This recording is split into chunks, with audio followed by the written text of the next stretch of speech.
Been paddling for about 10 minutes now. You can see the sun has come up over my right shoulder over Tobermory in the east, and my first stop will be Gat Point, which is the north end of Cove Island, about 10 kilometers, so it'll take me probably just under 2 hours, hour and 45 minutes. But the wind is light in my face, probably 3 knots, something like that, and the lake is swelling just a little bit, just recovering and relaxing from a couple of raucous days. So a beautiful morning, and here we go. It's about just after 7 o'clock, so I anticipate this will take probably about 8 hours with stops. Okay, I've just arrived at Gat Point, which is the north or northwest corner of Cove Island. Cove Island is about a 2,500 acre island inside the Fathom 5 National Marine Park. So I've come about 11 kilometers. I'm at an hour and 48 minutes. Sun is shining really nicely right now.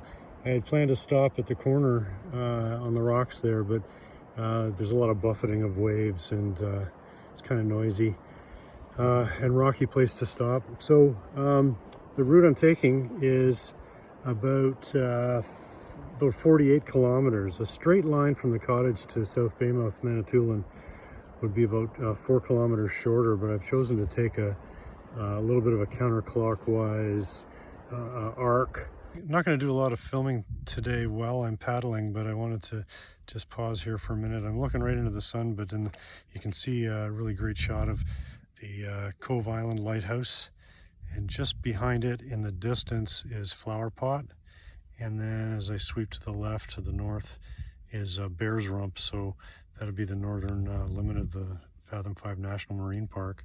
And if I sweep to the left here, that's where I'm headed, right there to Yeo Island. Of course this would happen. My only risk of encountering any boat today on this paddle would be the Chichimon on its way from Tobermory to South Baymouth. So I've pulled over beside a channel marker here, and I'm pretty sure it's going to, I'll give it a big wide berth. It'll be several kilometers off my starboard side, and be fun to watch it go by, and then I'll just tuck in behind it.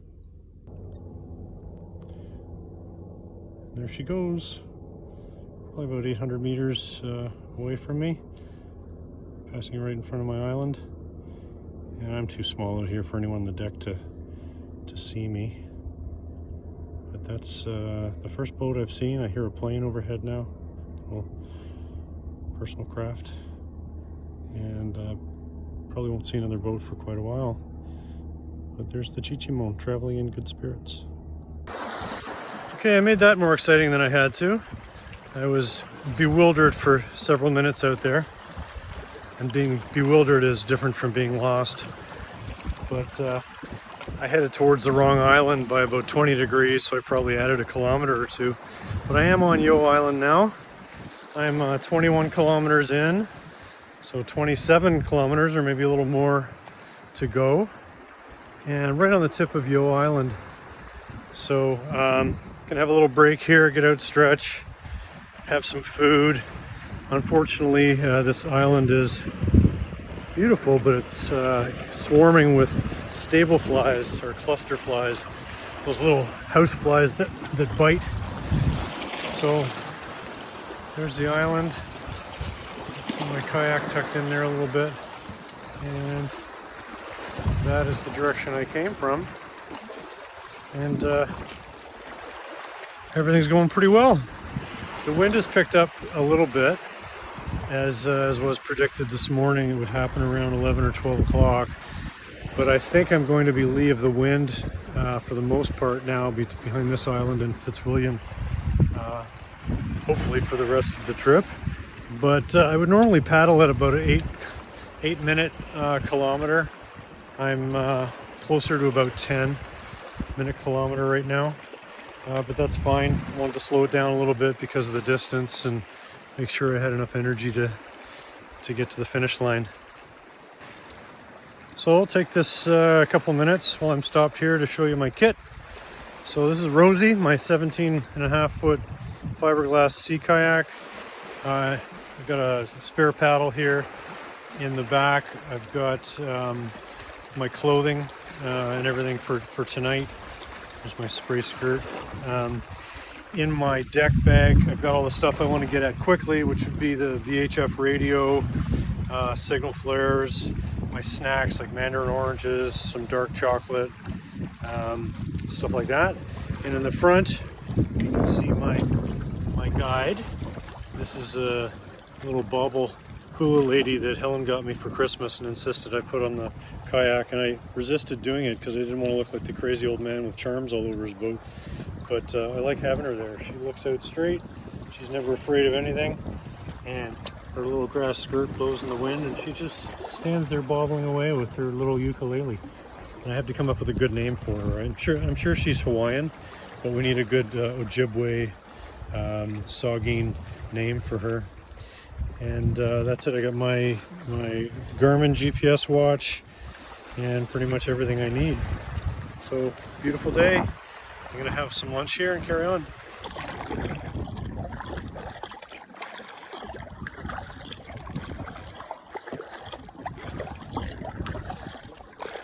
I'm at the 30-kilometer mark, just about exactly 5 hours in, and I'm right beside what they call Perseverance Island, which is an appropriate name for today. The wind has all but disappeared, and the lake is really laid down flat for me. So I got about 18 kilometers to go. I did see the Chichimon pass by on its way back to Tobermory about 20 minutes ago. Well, I knew my luck had to give out at some point. It's been a really calm day for the most part, but about an hour ago the wind really picked up from the west. So I changed my route a little bit to try and get closer to land, and it's added a few kilometers. So right now I'm just tucked into a fairly protected bay where I'm having some food, some chocolate, some mandarin oranges, and a sandwich and some water. And I got about 14 kilometers to go. So with this headwind and the waves, it's probably going to take me another 3 hours, but still a great day.